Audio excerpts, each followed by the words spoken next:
Hello ladies and gentlemen, welcome back to Uncle Matt's Cookery Lessons. In this video I'm making a gorgeous chili, or chili con carne.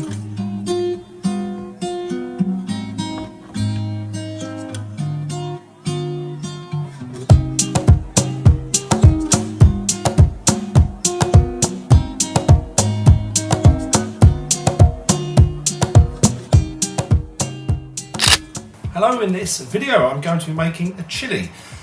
Some people call it chili con carne, a lot of people just call it chili. I'm using a selection of different slow cooking cuts of beef. I've got some shin, I've got a bit of rib, ox cheek and ox tail. I've got an assortment of different chilies that are hopefully going to create a hot but also very fruity flavoured sauce, and I just think this is going to be fantastic, and I think you're going to really like this one. Now, if I had a large enough Dutch oven or cast iron to do this all in there, I would do, but I don't, so I'm using my cast iron pan or skillet to brown all the meat first, and then it's going to go in a saucepan. But I'll say, if you have a great big Dutch oven, just do the whole thing in there. So that's the short rib, and those other little bits in there are oxtail. What I'm doing here is I want to get a really nice brown caramelization going. That is all about the flavour. It's not about sealing in juices or anything like that. You're just creating extra flavour and a bit of colour. So those are brown. In goes the cheek. That's the cheek. That bit there. And that is shin. So of course, you don't have to do all of this. You could use any one bit. Just take your pick. But I thought I'd use a whole selection here to give you some ideas. So there's some onions going in. So why not use all that fond that the meat has left in the pan to sort of create extra flavour on the onions. And these are the peppers. So I've got some Romano and some sweet little peppers there. Getting those nice and charred. Cover those with cling film to let them sort of get sweaty so we can remove the skin. Those are chilies. So those are just the normal fresh chilies. That is an ancho chili and a habanero chili. The habanero is a little one, and that is a fiery little sucker. So watch out for that. Basically what I want to do here is soften those because they're dried. And so I sort of use a bit of water in a pan, and when they're nice and soft, again in a bowl, bit of cling film on top, let them sweat for a little while. Now let's prepare the rest of the vegetables. A bit like a sofrito, or what the French would call a mirepoix. I've got some carrot and some celery and some garlic. The onion was already in the pot because we browned it. So let's just peel those garlic cloves there, and I'm just going to chop them up roughly. However, it doesn't really matter. This thing's going to be stewing for a good few hours, so the garlic's just sort of going to melt. So here are the peppers, and use whatever selection of peppers you like. But these are the ones that I found. I thought they looked interesting and would look pretty cool in the video. So just sort of scraping off most of the char and the skin. Get that in your bin. Get rid of that. Take off the end bit and some of the seeds. But I'm not that fussy about this. I'm just going to really hack this up. I just want this to be kind of pulpy, if that's the word. Yeah, that's the word, pulpy. So into a bowl to wait on the side. Now let's do the same with the chilies. Now I recommend using gloves. I'm an idiot. Officially an idiot. So I rubbed my eye later and I really paid for it. So just scraping out some of the seeds and the membrane. That's where the heat is.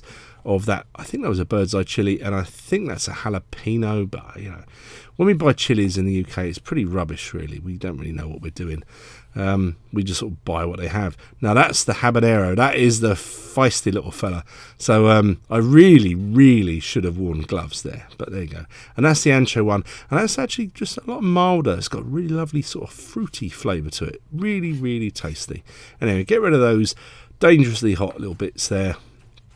And chop up the rest of that. So we've got a combination there of sort of really hot but really flavoursome bits of chili that's going to really give this finished dish a beautiful flavour. I decided to use some ale there, but you could use whatever liquids you want. Just use water if you like. But some tomato went in, and I thought, well, should I just use a bit of the chili? And I thought, nah, just whack it in. It'll be fine. Don't worry about it. And yeah, we'll just pop that in the pot. That's looking good, but I wanted it to be covered. So in with some water. This is going to take several hours on the stove. Now if you're using your Dutch oven, you can put a lid on, stick it in the oven. Oh yeah, I forgot to put the tomato paste or tomato puree in, so just I came back and I did that bit. So we've got a few hours to kill. Let's make some tortilla chips, shall we?